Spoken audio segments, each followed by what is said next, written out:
तो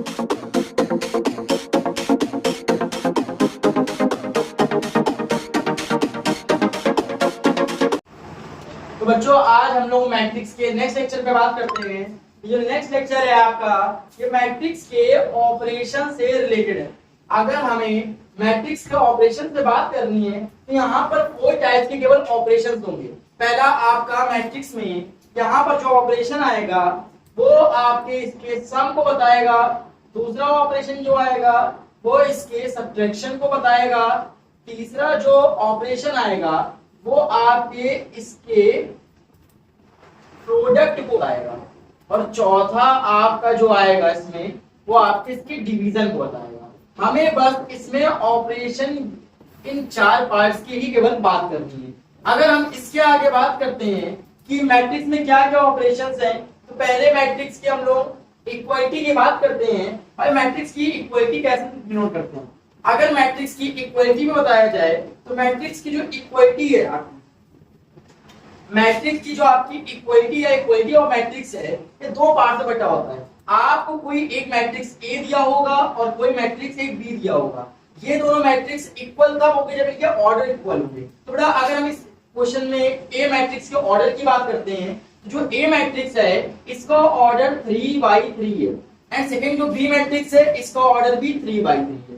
व्हेन दोनों या बोथ आर इक्वल, ये दोनों मैट्रिक्स कैसे हैं, इक्वल है। यहाँ दोनों मैट्रिक्स इक्वल होने का अर्थ क्या है कि ए मैट्रिक्स के ऑर्डर या बी मैट्रिक्स का ऑर्डर क्या है, इक्वल, तभी इनके मैट्रिसेस इक्वल हो पाएंगे। इक्वलिटी ऑफ मैट्रिक्स में केवल आपको यही बताया गया। तो यहाँ लिखा हुआ 2 matrix are said to be equal only when are corresponding angle are equal. तो बेटा यहाँ पर ये एक लाइन बोल रहा है कि उसके करस्पॉन्डिंग एंगल क्या होने चाहिए, इक्वल होने चाहिए, या करस्पॉन्डिंग एंगल या एलिमेंट्स। यहाँ एंगल का यूज भी आप कर सकते हैं। अगर हम एंगल बोलते हैं, एलिमेंट बोलते हैं, दोनों ही पार्ट इसके लिए बिल्कुल वेरीफाई करेगा, इसमें कोई भी दिक्कत नहीं है। अच्छा, अगर यहाँ पर कोई एक मैट्रिक्स ए दिया है जिसका ऑर्डर है 2/3, 2/3 मैट्रिक्स ऑर्डर है। हम ऑर्डर कैसे पहचानते हैं आपको कल बता चुके हम लोग। बेटा ऑर्डर पहचानने के लिए आपको याद होना चाहिए कि हमें केवल 2 चीज पे काम करना है, एक नंबर ऑफ रोज और एक नंबर ऑफ कॉलम्स। तो यहाँ पर कितनी नंबर ऑफ रोज हैं, 1 and 2।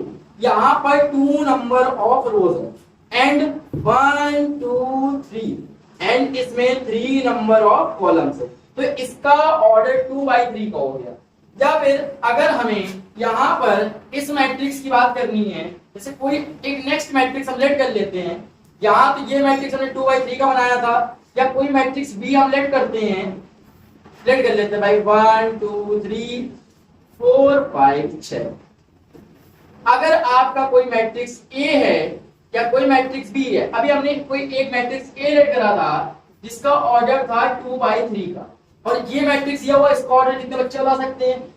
इस मैट्रिक्स का जो ऑर्डर है यहाँ पर 1 2 3, यहाँ पर 3 हॉरिजॉन्टल लाइन है, 3 कैसी है, हॉरिजॉन्टल लाइन है, एंड 1 2 वर्टिकल लाइंस है।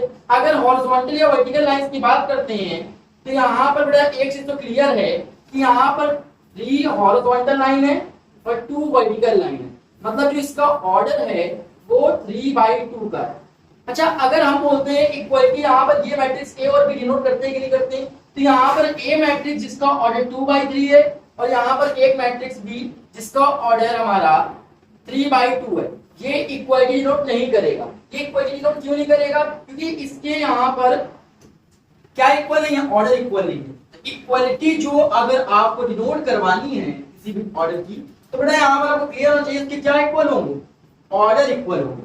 अगर इक्वलिटी डिनोट करनी है तो इसमें कोई समस्या हो तो बेटा आप बता सकते हैं यहाँ पर, या नहीं समझ में आया हो तो।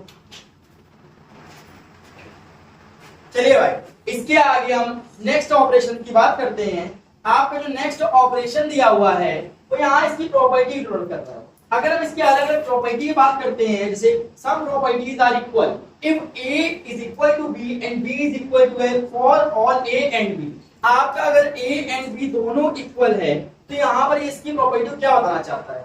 अगर आपके यहाँ a b के इक्वल है और b a के इक्वल है, तो यहाँ पर for all a and b, तो यहाँ बेटा ये दोनों इक्वल कब होंगे, जब a का ऑर्डर, आपका जो a का ऑर्डर है वो किसके इक्वल हो जाए, बी के ऑर्डर, तब ये आपके ए मैट्रिक्स जो होगा वो इक्वल हो जाएगा मैट्रिक्स ऑफ बी के इक्वल हो जाएगा। जैसे यहाँ नीचे एग्जांपल दिया हुआ है अलग अलग केसेस में, यहाँ पर हमको एग्जांपल बोल रहा है आपको एक मैट्रिक्स ए दिया हुआ है जिसके एलिमेंट हैं 1 0 0 2 1 0 और 5 2 3।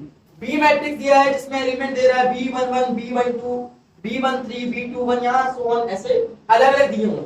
अगर आपका इस मैट्रिक्स की बात करते हैं तो इस मैट्रिक्स का ऑर्डर है 1 2 3, इसमें 3 नंबर ऑफ रोज है एंड 3 नंबर ऑफ कॉलम्स है, तो इसका जो आएगा ऑर्डर 3/3 का होगा।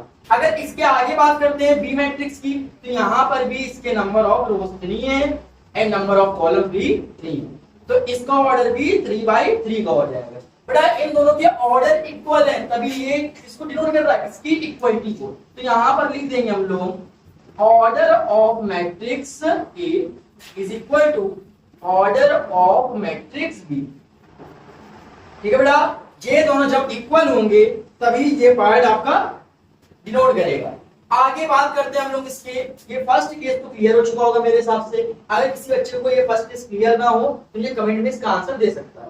बेटा यहाँ पर सेकंड केस बोल रहा है if a is equal to b and b is equal to c and a is equal to c, c is equal to a for all a b c। यहाँ पर आपका ये तीनों केस के लिए बोल रहा है, अगर आपका a b c तीनों इक्वल है तो यहाँ कैसे नोट करेंगे। तो बेटा इसके आगे अगर हम बात करेंगे यहाँ पर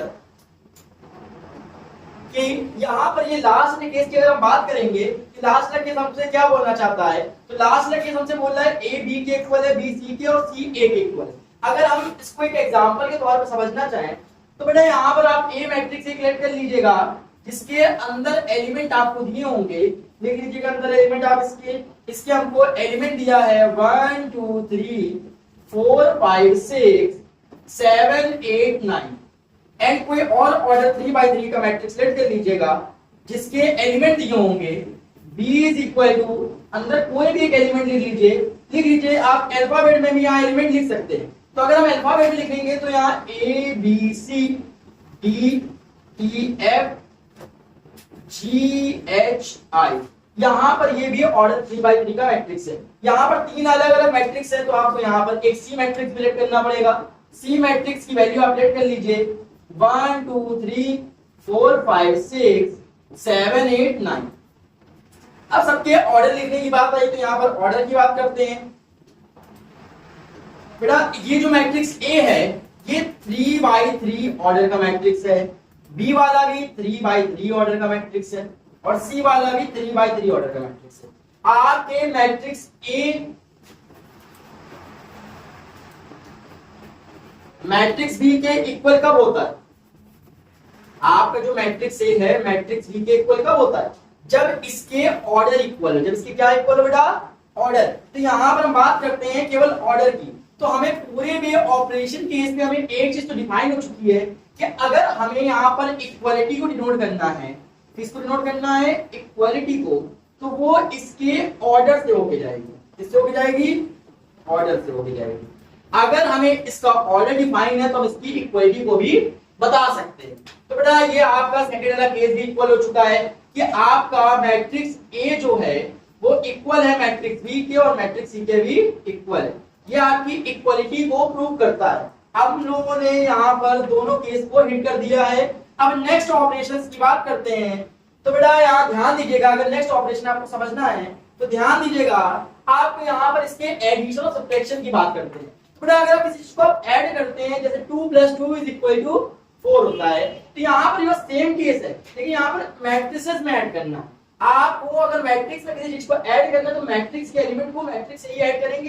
जैसे कि अभी हम लोगों ने इक्वलिटी को बताया है, तो इक्वलिटी में हमने बात करी थी कि कोई भी एक मैट्रिक्स ए होगा, ये बी के कब इक्वल होगा? जब इसके ऑर्डर क्या होंगे? इक्वल। मतलब 1 2 3 4 अगर ये ऑर्डर 2/2 का मैट्रिक्स है या बी इज इक्वल टू, यहाँ देख लेते हैं 2 3 4 5, ये आपके ऑर्डर 2/2 का ये भी मैट्रिक्स है। ये इक्वल कब होगा आपका ए? अभी जब इसके ऑर्डर क्या होंगे? इक्वल। मतलब कि अगर यहाँ पर हम बात करते हैं कोई भी चीज की 1 2 3 4 लिखा हुआ है या फिर यहाँ पर लिखा हुआ है 2 3 4 5, यहाँ पर इसके सारे एलिमेंट जब इक्वलिटी की बात करते हैं तो वहां एलिमेंट्स की बात करते हैं। जैसे यहाँ पर आपका एलिमेंट दिया हुआ है, ये ध्यान दीजिएगा, आपका यहाँ पर एलिमेंट दे रहा है 1। एलिमेंट क्या दे रहा है 1। A11 आपका एलिमेंट दिया है 1, जो किसके इक्वल है, B एलिमेंट B11 की। तो मतलब यहाँ हमें क्या बताना चाहता है, जो स्मॉल लेटर में A11 है वो स्मॉल लेटर में B11 के इक्वल। अब ये A11 या B11 ये क्या चीज नहीं आ गई आपकी, क्योंकि अभी तो आप लोगों ने ये बताया, ये पढ़ा ही नहीं है। तो बेटा यहाँ पर हम लोग A11 की बात करते हैं। A11 का मतलब होता है यहाँ पर जो A1 और 1 लिखा हुआ है। अभी आपको स्टार्टिंग केस में बताया गया था कि यहाँ पूरे केस में रो और कॉलम की बात करते हैं। तो बेटा चैनल के साथ लगे रहिए और ध्यान देते रहिए। यहाँ पर ये 1 का मतलब होता है number of rose and second 1 का मतलब होता है नंबर ऑफ कॉलम। अगर हम इस केस की बात करते हैं कि यहाँ नंबर ऑफ रोज और नंबर ऑफ कॉलम्स क्या क्या दिए हुए हैं, तो बेटा यहाँ पर बात करते हैं इस एलिमेंट की। जैसे कि यहाँ पर ये एलिमेंट दे रहा है लास्ट में 5, ये किसके इक्वल होगा, लास्ट एलिमेंट 4 के इक्वल होगा। जैसे कि इस एलिमेंट की बात करते हैं तो ये ए क्या है, ये A22 दिया हुआ है और ये लास्ट वाला क्या दिया हुआ है, B22 दिया हुआ है। ये B का एलिमेंट है, ये B मैट्रिक्स का एलिमेंट आ रहा है इसलिए B22 की बात कर रहा है। ये A मैट्रिक्स का एलिमेंट आ रहा है इसलिए ये A22 की बात कर रहा है। इसके आगे अब हम लोग को यहाँ पर ध्यान देना है इसके एडिशन की और इसके सब्ट्रैक्शन की। अगर हमें किसी चीज को ऐड करना है तो मैट्रिक्स के एलिमेंट का सेम एलिमेंट से एडिशन होगा। जैसे कि अगर हम बात करते हैं यहाँ पर कि मैट्रिक्स के सेम एलिमेंट का सेम एलिमेंट से कैसे एडिशन होता है, तो बेटा यहाँ ध्यान दीजिएगा। जैसे कि हमने यहाँ लेट कर लिया है ए कोई मैट्रिक्स है 1 2 3 4, ठीक है, ये 2x2 का मैट्रिक्स है और B इज इक्वल टू कोई मैट्रिक्स लेट कर लिया है हमने 3 4 5 6। अगर आपको A प्लस बी निकालना है तो एडिशन मतलब उसके एलिमेंट्स का ही होगा। मतलब पहले हम A मैट्रिक्स लिखेंगे जिसकी वैल्यू हमको दी हुई है, यहाँ पर A मैट्रिक्स की वैल्यू दे रहा है 1 2 3 4 और आगे अगला मैट्रिक्स दे रहा है हमको, सेकंड मैट्रिक्स दिया हुआ है B। तो बेटा यहाँ सम करना है हमको B मैट्रिक्स का। B मैट्रिक्स की वैल्यू भी हमको दी हुई है यहाँ पर अलग से। B मैट्रिक्स की वैल्यू है 3 4 5 एंड 6। इसका अगर इसके साथ हमें सम करना है तो सम करते समय एक चीज का तो विशेष ध्यान देना है कि एलिमेंट्स का ही एलिमेंट से सम होता है। यहाँ पर सेम एलिमेंट का सेम एलिमेंट से, तो सेम एलिमेंट का सेम एलिमेंट से बताने का मतलब है कि उसका ऑर्डर सेम होना चाहिए। उसका क्या सेम होना चाहिए, ऑर्डर। ऑर्डर सेम होने का मतलब जो A11 है वो B11 से ऐड होगा, जो इसके आगे वाला है A12 वो B12 से ऐड होगा, नीचे वाला A21 यहाँ पर B21 से ऐड होगा और लास्ट वाला आपका A22 ये B22 से ऐड होगा। मतलब एलिमेंट्स का ही यहाँ पर एडिशन बताया जाता है। जैसे कि यहाँ पर 1 है 3 से ऐड हो रहा है, यहाँ 2 है 4 से ऐड हो रहा है, 3 है 5 से ऐड हो रहा है, 4 है 6 से ऐड हो रहा है। आगे बात करते हैं इसके केस की। जैसे कि अभी हमने यहाँ पर लेट करा था अलग अलग मैट्रिसेस, तो अलग अलग मैट्रिसेस का यहाँ पर सम कर लेते हैं हम लोग। A प्लस बी का सम निकालना था आपको। A मैट्रिक्स एक दिया था हमको 1 2 3 4 एंड B मैट्रिक्स हमको दिया था एक 2 3 4 5। इसका सम करना है, सेम एलिमेंट का सेम एलिमेंट्स होगा। मतलब कि आपका यहाँ 1 का 2 से हो रहा है, 2 का 3 से हो रहा है, 3 का 4 से हो रहा है, 4 का 5 से हो रहा है। अगर हमको यहाँ पर ये सम करना है तो बेटा यहाँ सम करके लिख दीजिए इसका जल्दी से। यहाँ सम करके हम लोग लिख देंगे जल्दी से। 1 का एडिशन 2 के साथ हो रहा है 1 और 2 3, 2 का 3 के साथ हो रहा है 3 2 और 3 5, 3 का 4 के साथ हो रहा है यहाँ 7 आएगा, 4 का 5 के साथ ये 9 आएगा। यहाँ पर ये इसके मैट्रिक्स के सम को डिफाइन करता है। अगर हम यहाँ पर सम की जगह कुछ और रख दें, जैसे कि यहाँ पर बात करी थी हमने इसके सब्ट्रैक्शन की, क्योंकि यहाँ सब्ट्रैक्शन की बात भी कर रहा है। अगर यहाँ A माइनस बी की बात करते हैं तो यही बात कर रहे थे बेटा हम लोग। A माइनस बी निकालने का बहुत ही अच्छा तरीका है, बहुत अच्छा ऑर्डर है।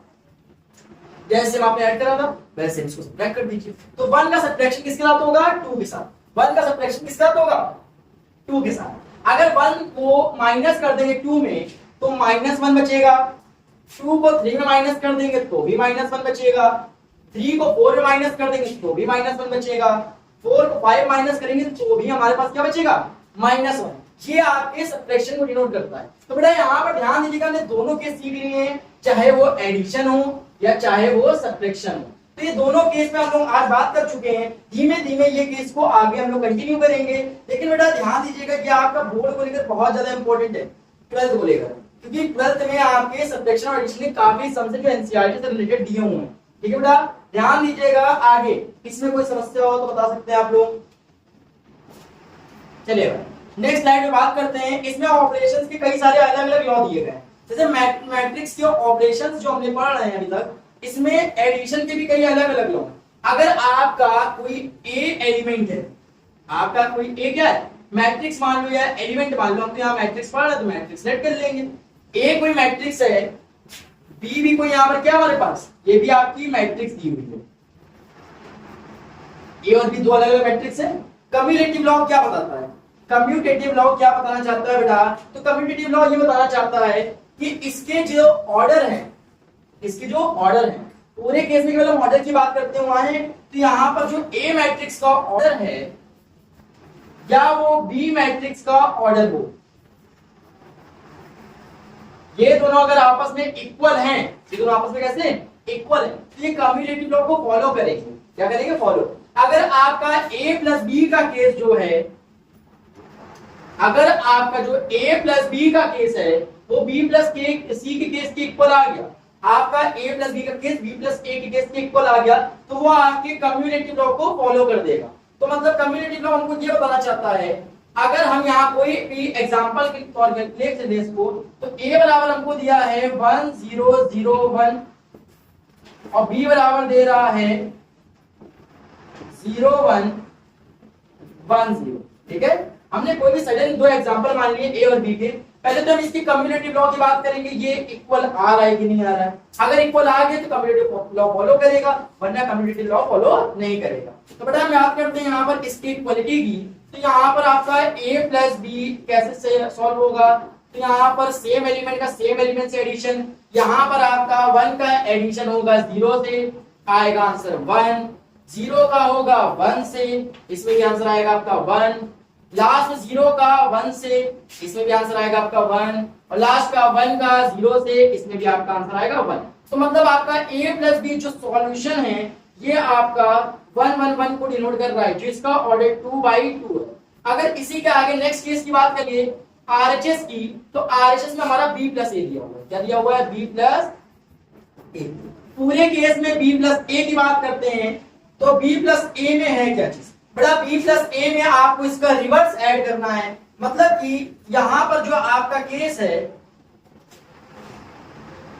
मतलब कि जो आपका यहां पर केस है जो बनाया जा रहा है, ध्यान देखिएगा, आपको a इज इक्वल टू दिया हुआ था 1 0 0 1 और b इज इक्वल टू दिया हुआ था 0 1 1 0।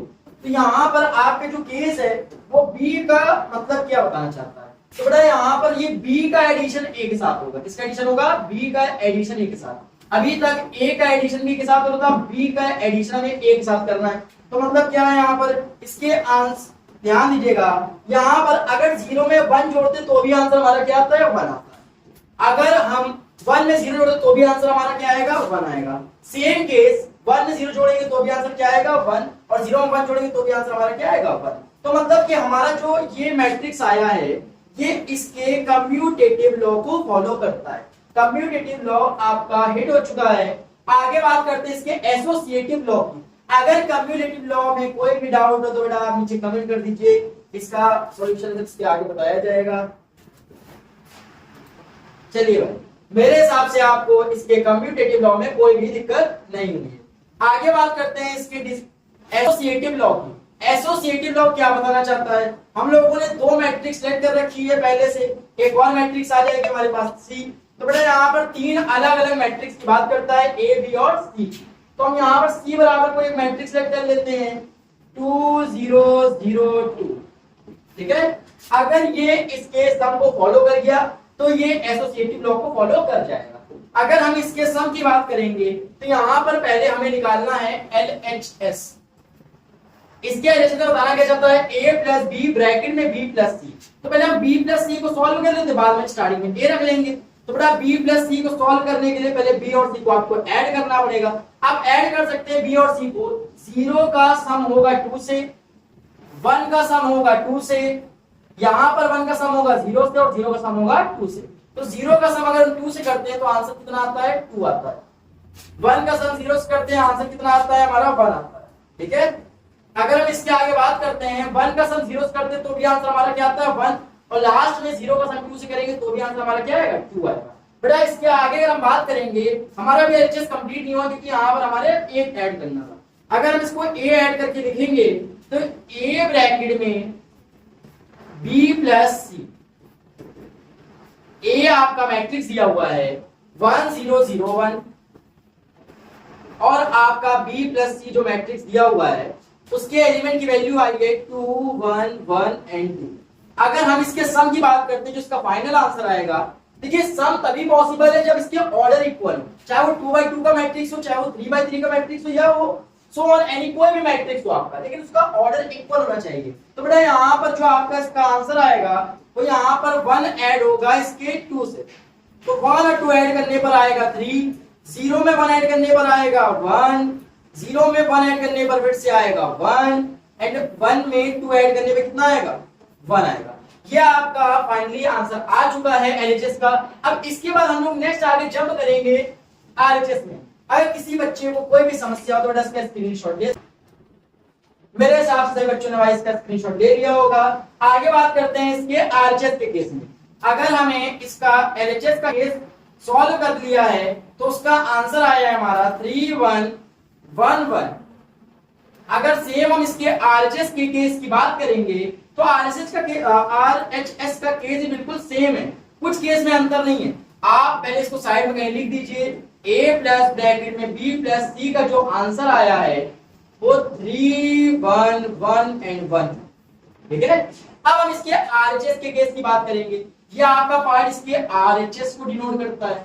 तो बेटा अगर हमें आरएचएस सॉल्व करना है तो पहले a प्लस b निकालना होगा। अगर हम a प्लस b की बात करते हैं तो a प्लस b ब्रैकेट में प्लस का c इज इक्वल टू, अगर हम a प्लस b को सम कर लें तो आंसर कितना आएगा 1 में 0 ऐड करेंगे कितना आएगा 1, इसके आगे बात करते हैं 0 में 1 ऐड करेंगे फिर से कितना आएगा 1, यहां पर ऐड करेंगे 0 में 1 आएगा और 1 में 0 ऐड करेंगे फिर भी 1 आएगा।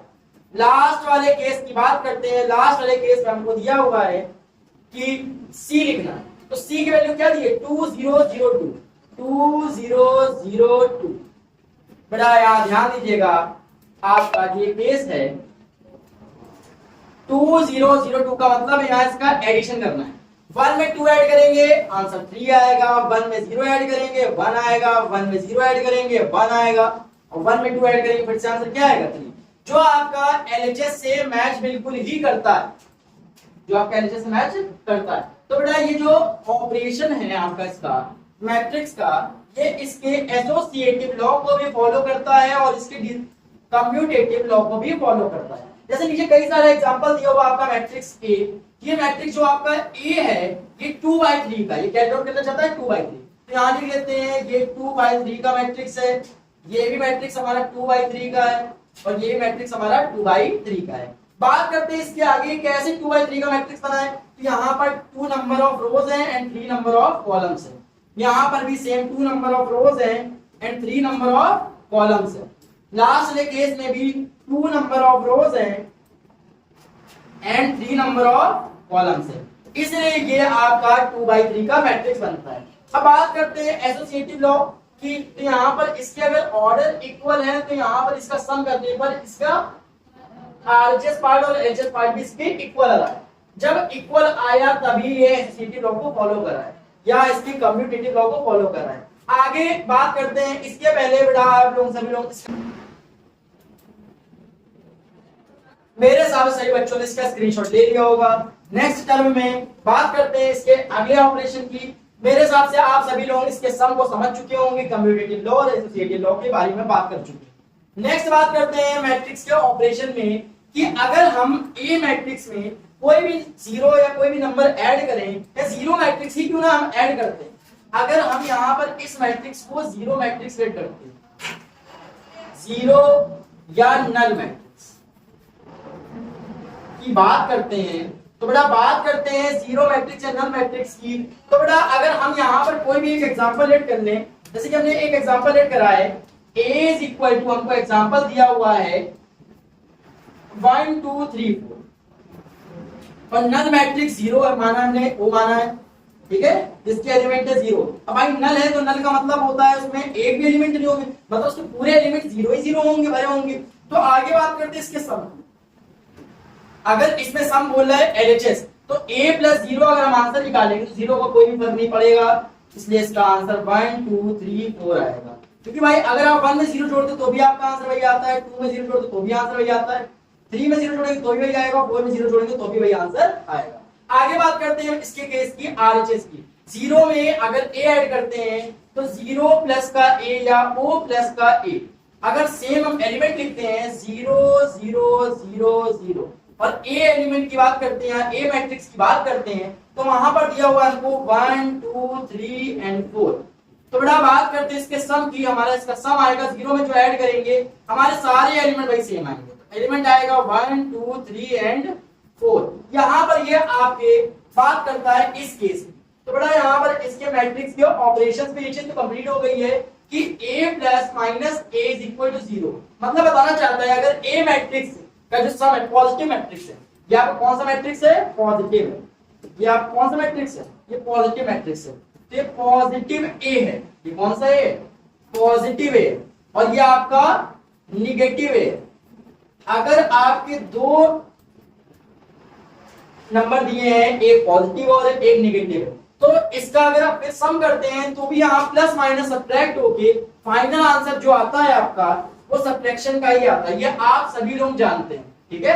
अगर ये सब्ट्रैक्शन का आ रहा है तो मतलब मैट्रिक्स में क्या हो रहा है, सब्ट्रैक्ट हो रहा है, मैट्रिक्स में क्या होगा आपका, सब्ट्रैक्ट होगा। और अगर मैट्रिक्स सब्ट्रैक्ट हो रहा है तो वो डिक्रीज करेगा, मतलब a में अगर a माइनस कर देंगे तो ये एलिमेंट जो होंगे कैंसिल आउट होके फाइनल आंसर ये आपका 0 बना देगा। जैसे यहाँ पर लिखा हुआ where minus a is the matrix composed of minus aij as element, मतलब अगर आपका कोई मैट्रिक्स a जो है वो aij को डिनोट करता है, तो मैट्रिक्स जो माइनस a होगा वो माइनस aij को डिनोट करेगा, बोला एज एलिमेंट है, उसके जो सारे एलिमेंट a वाले हैं वो माइनस a में भी इंक्लूड होंगे।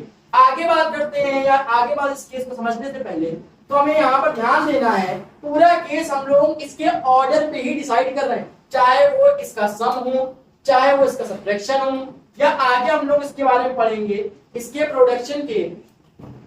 तो बेटा बात करते हैं इसके आगे कि मैट्रिक्स का स्केलर प्रोडक्ट क्या होता है। स्केलर प्रोडक्ट को हम डॉट प्रोडक्ट के नाम से जानते हैं। जैसे आप लोगों ने 11th की फिजिक्स पढ़ी होगी तो वहां पर एक वेक्टर टॉपिक आता है, तो वेक्टर टॉपिक में आपको स्केलर या डॉट प्रोडक्ट, क्रॉस प्रोडक्ट या वेक्टर प्रोडक्ट के नाम से भी बताया गया है। तो बेटा जैसे यहाँ पर आपको दिया गया है मैट्रिक्स,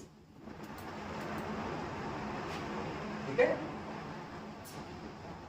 जैसे हमको यहाँ पर एक मैट्रिक्स दिया गया है, स्केलर मल्टीप्लिकेशन की बात कर रहा है।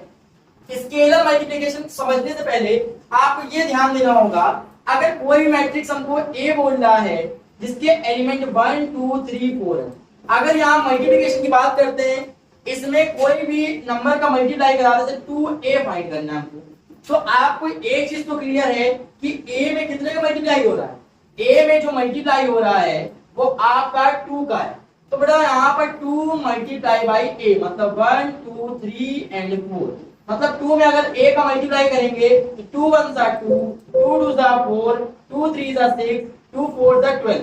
आप बस इतना सा काम करना है, जिस चीज का मल्टीप्लाई करना है उस मल्टीप्लायर का पूरे मैट्रिक्स में मल्टीप्लिकेशन करा देंगे। जैसे कि यहाँ पर लिखा हुआ है matrix can be multiplied by scalar constant और सिंगुलर एलिमेंट। आपका वो या तो कांस्टेंट एलिमेंट हो या फिर वो सिंगुलर एलिमेंट, उसकी वैल्यू 1। बात करते हैं लेट के आर द स्केलर क्वांटिटी। के मतलब स्केलर क्वांटिटी का अर्थ है वहां पर उसकी वैल्यू जो होगी वो नंबर या कोई भी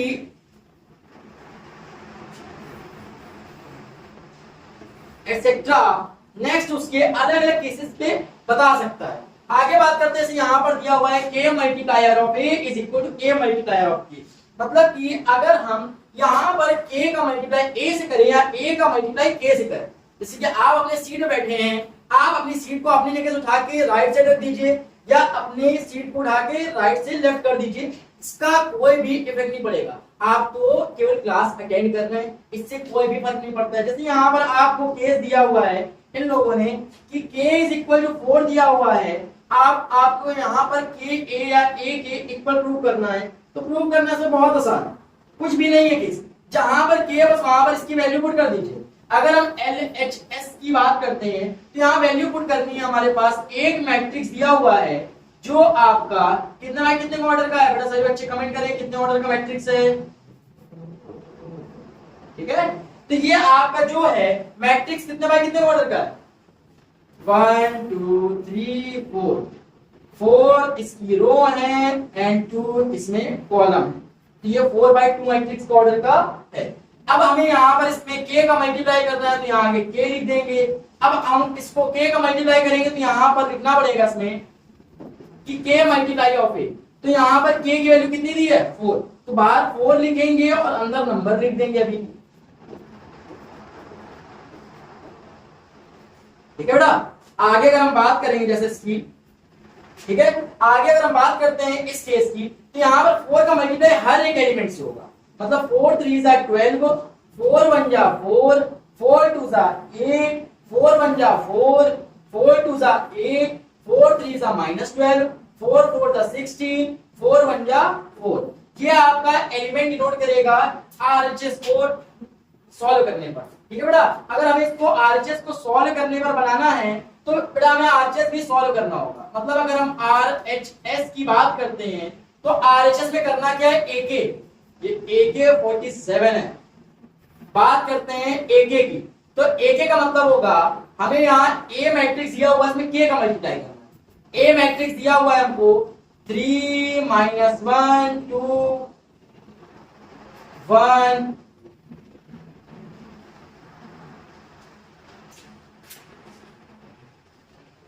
बेटा 3 2 2 4, फाइनल में -1 1 -3 और लास्ट में 1। हमें इसमें मल्टीप्लाई करना है 4 का। हमने अभी स्टार्टिंग से बोला था या तो आप लेफ्ट से मल्टीप्लाई करिए राइट से मल्टीप्लाई करिए, दोनों से आंसर सेम आना है। अगर हम यहां से करेंगे कुछ अलग आंसर थोड़ी नहीं आ जाएगा, तो करिए 4 3 सा टेबल आती होगी आपको 12, 4 1 जा 4, 4 2 जा 8, 4 1 जा 4, 4 2 जा 8, 4 3 जा 12, 4 4 जा 16, 4 1 जा 4। अभी भी ये आपका ऑर्डर 4/2 का ही मैट्रिक्स रहेगा, तो मतलब यहाँ पर अगर आप इसकी मल्टीप्लायर देख सकते हैं तो ये आपका AK निकला है, ये आपका AK निकला है और ये आपका KA आया, यहाँ से क्या कौन सा है KA आया। अगर आप AK या KA की बात करेंगे तो इसके सारे एलिमेंट मैच करेंगे, सारे एलिमेंट मैच करके जो ऑर्डर में लिखे हुए हैं, तो मतलब आपका यहाँ जो बोल रहा है कि यहाँ पर आपको बोला है उसने कि KA या AK अगर आपका इक्वल है तो वो स्केलर मल्टीप्लिकेशन को शो करेगा, जैसे कि आपको यहाँ पर इसके स्केलर मल्टीप्लिकेशन को बताया गया है। तो सभी बच्चे इसका एक बार स्क्रीनशॉट फिर से ले लीजिए, फिर आगे हम उसके नेक्स्ट पार्ट पे जंप करें।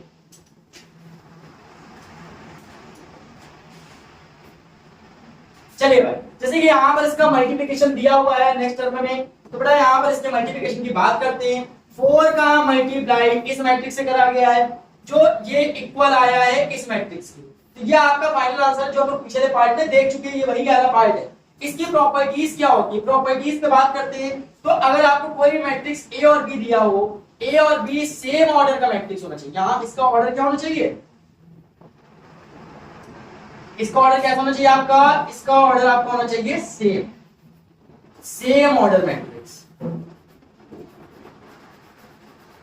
जब आपका मैट्रिक्स के ऑर्डर सेम होंगे तब जाके उसका आंसर मैच कर पाएगा, वरना आपका ना ही उसका सम होगा ना ही उसका सब्ट्रैक्शन होगा। मतलब कि अगर दो मैट्रिक्स A और B आप रिलेट करे हैं और उसका अगर ऑर्डर सेम नहीं है तो उसका ना ही सम होगा ना ही उसका मल्टीप्लिकेशन इस तरीके से होगा स्केलर प्रोडक्ट में, और ना ही उसका सब्ट्रैक्शन होगा किसी भी हालत में। तो बेटा यहाँ पर ये सेम ऑर्डर की पूरे केस की बात कर रहा है, ये सारे केस जो सेम ऑर्डर के लिए लगे होंगे। इस केस का मतलब है कि आपको कोई भी A मैट्रिक्स और B मैट्रिक्स दिया, उसका सम करके उसमें K मल्टीप्लाई करेंगे तो K का मल्टीप्लायर ऑफ A और K का मल्टीप्लायर और B का सम आएगा। क्या आएगा, सम आएगा। आगे बात करते हैं, अगर K प्लस G की बात करते हैं, यहाँ पर K नामक कोई आपको कांस्टेंट दिया हुआ है और जी कोई अलग एक नेक्स्ट कांस्टेंट दिया हुआ है, उसमें a मल्टीप्लिकेशन की बात करते हैं, उससे मल्टीप्लाई करते हैं, तो k मल्टीप्लायर ऑफ a और g मल्टीप्लायर a का सम आएगा। लास्ट वाले पार्ट में इन दोनों का मल्टीप्लिकेशन। अब जरा ध्यान से देखिएगा, इसके मल्टीप्लिकेशन की बात करते हैं। a और b का मल्टीप्लिकेशन बहुत ही अच्छे तरीके से, बहुत ही सुनहरे तरीके से आपको बताया जाए। अगर हम a और b के मल्टीप्लिकेशन की बात करते हैं तो किस तरीके से करेंगे मल्टीप्लिकेशन। देखो आपके केस में केवल दो प्रकार की चीजें आपको पढ़नी है। जो मल्टीप्लिकेशन है दो पार्ट में बटा हुए हैं। पहला आपका जो आपने सीख लिया है सिंगुलर तरीके से, और दूसरा आपका आएगा स्केलर पार्ट, जिसका दूसरा नाम होता है डॉट प्रोडक्ट। अगर हम इसके डॉट प्रोडक्ट की बात करते हैं तो डॉट प्रोडक्ट किस तरीके से निकालेंगे, तो ध्यान दीजिएगा डॉट प्रोडक्ट कैसे आएगा इसका आंसर। तो बेटा डॉट प्रोडक्ट में हम लोग जो बात करेंगे वहां पर कोई भी मैट्रिक्स ए गिवन होगा, जैसे कि ऑर्डर दिया हुआ है 1 2 3 4, और बी कोई मैट्रिक्स मान लीजिए ए बी सी डी। अगर हमें ए का मल्टीप्लाई बी से कराना है तो हमें एक चीज याद होना चाहिए मल्टीप्लिकेशन के लिए कि इसके ऑर्डर बहुत ही मैटर करते हैं। इसमें ए का जो ऑर्डर है वो m क्रॉस n है और इसका ऑर्डर जो है m क्रॉस n है। सेम ऑर्डर के मैट्रिक्स है बेटा। अगर हमें इसका मल्टीप्लिकेशन कराना है तो पहले वाले मैट्रिक्स के नंबर ऑफ कॉलम, पहले वाले मैट्रिक्स के नंबर ऑफ कॉलम, सेकेंड वाले मैट्रिक्स के नंबर ऑफ रो के इक्वल होने चाहिए। किसके इक्वल होने चाहिए? नंबर ऑफ रो के। अगर पहले वाले मैट्रिक्स का नंबर ऑफ कॉलम सेकंड वाले मैट्रिक्स के नंबर ऑफ रो के आपके इक्वल हो गया, नंबर ऑफ रो के क्या हो गया बेटा? इक्वल हो गया, मतलब जो ये मैट्रिक्स है वो इस मैट्रिक्स के ऑर्डर के इक्वल हो गया, तब आपका मल्टीप्लिकेशन पॉसिबल है। जैसे कि आप कोई भी केस बोल दिया जाए, चलिए भाई कोई भी एक ऑर्डर बोल दिया, कोई भी ऑर्डर, जैसे कि हम यहां बात करते हैं आपको ए मैट्रिक्स दिया जिसका ऑर्डर 2/3 है, या बी मैट्रिक्स दिया है जिसका ऑर्डर 2/3 है। भाई ऑर्डर सेम दिख रहा है लेकिन मल्टीप्लिकेशन पॉसिबल है कि नहीं? हमने क्या बोला? पहले मैट्रिक्स का नंबर ऑफ कॉलम, इसका नंबर ऑफ कॉलम कितना है? कोई बच्चा बता सकता है? इसका नंबर ऑफ कॉलम है 3 एंड इसका नंबर ऑफ रो कितना? सेकंड वाले मैट्रिक्स का रो देखना, रो कितना है? 2। क्या ये सेम है? सेम नहीं है, तो इसका मल्टीप्लिकेशन पॉसिबल नहीं है। अब हम बात करते हैं इसके नेक्स्ट पार्ट की, मल्टीप्लिकेशन पॉसिबल कब होगा। तो बेटा ध्यान दीजिएगा, अगर आप कोई भी मैट्रिक्स ए लेट करते हैं जिसका ऑर्डर है 2/3 और कोई मैट्रिक्स लेट करते हैं जिसका ऑर्डर है 3/2, तो बेटा इनका मल्टीप्लिकेशन पॉसिबल कब होगा? जो पहले मैट्रिक्स के नंबर ऑफ कॉलम है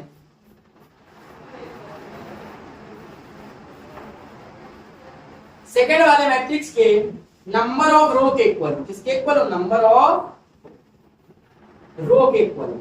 अगर आपका number of column number of row के इक्वल आ गया तो समझ जाइए फिर आपका आंसर भी आ गया। तो ये जो पार्ट है आपको इस चीज को बहुत ही विशेष ध्यान देना है, तब जाके आपको इसका मल्टीप्लिकेशन समझ में आ पाएगा। वैसे हम लोग यहाँ पर जिस पार्ट की बात कर रहे थे ये पार्ट आपका पूरा क्लिक कर चुका है। सही बच्चे इसका स्क्रीनशॉट ले लें और हम लोग आगे बढ़ते हैं इसके नेक्स्ट पार्ट। देखिए बेटा इसका जो नेक्स्ट पार्ट है, चलिए हम लोग इसके नेक्स्ट पार्ट की जो बात कर रहे थे यहाँ पर उसके मल्टीप्लिकेशन की बात आ चुकी है जो ऑर्डर को रिलेट करता है। तो बेटा यहाँ पर इसके मल्टीप्लायर की ऑर्डर की जो बात करी हम लोगों ने कि इस ऑपरेशन में मल्टीप्लिकेशन ऑफ द मैट्रिक्स सीखना है। मल्टीप्लिकेशन ऑफ द मैट्रिक्स का मतलब है जो आपको ए मैट्रिक्स दिया है इसके नंबर ऑफ ऑर्डर की बात करता है, मतलब कि पहले मैट्रिक्स के जो पहले पार्ट है ये इसके रो को दर्शाता है और दूसरा पार्ट इसके कॉलम को। अगर यहाँ दो अलग अलग मैट्रिक्स ए और बी तो हम इसको R1 और C1 लेट कर सकते हैं, ठीक है। इसको हम लेट कर लेंगे R2 और C2। अगर पहले वाले मैट्रिक्स का नंबर ऑफ कॉलम सेकेंड वाले मैट्रिक्स के नंबर ऑफ रो के इक्वल आ गया, कैसा आ गया आपका?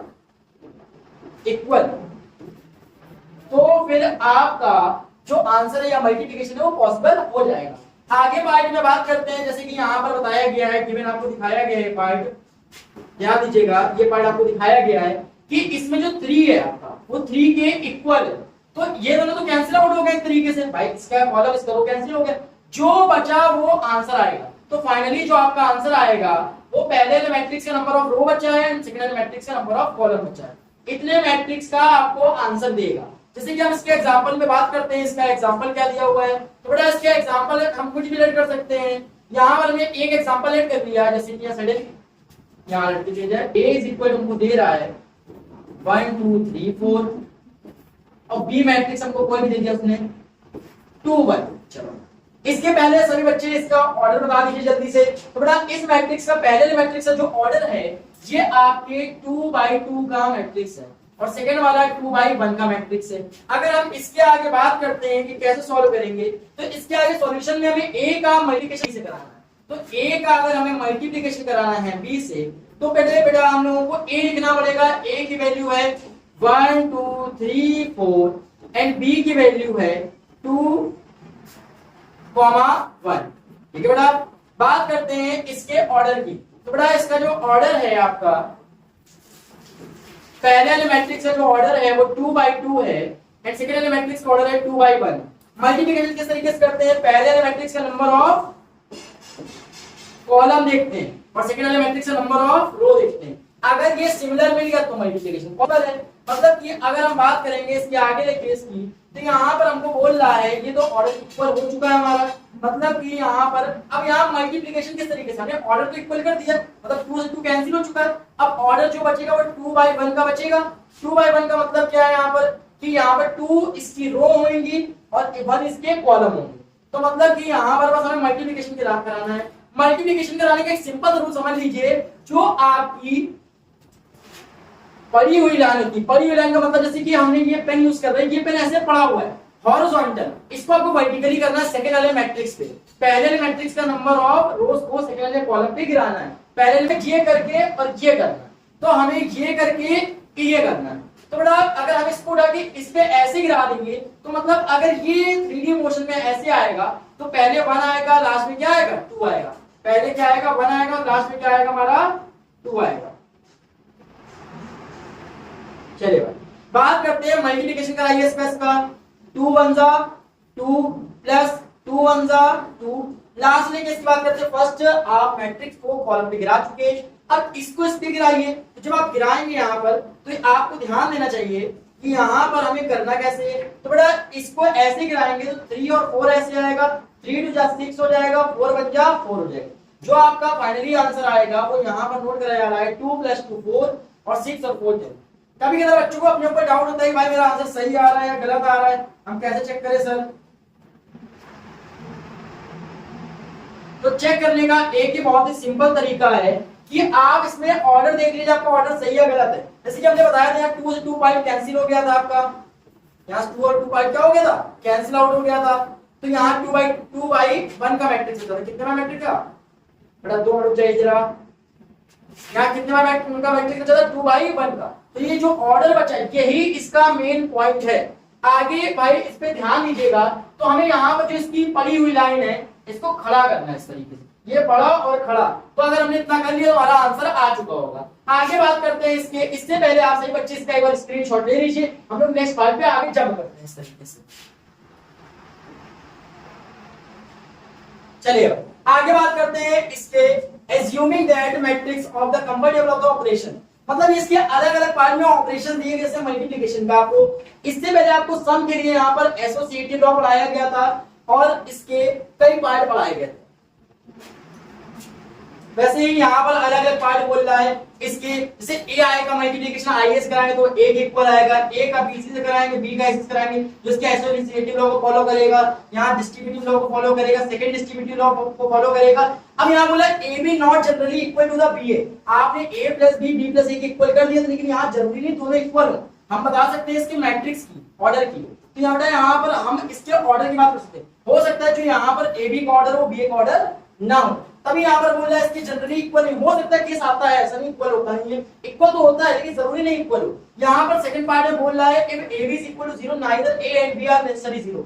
बेटा इसमें आपका जो आंसर A B वो 0 आ सकता है मल्टीप्लिकेशन कराने पर, लेकिन जरूरी नहीं है जो आपका A के एलिमेंट है और B के एलिमेंट वो 0 होता है। केस अलग अलग तरीके का यहाँ पर वो आपको बताया जाएगा। A B आपका AC के इक्वल है, B not necessary of C।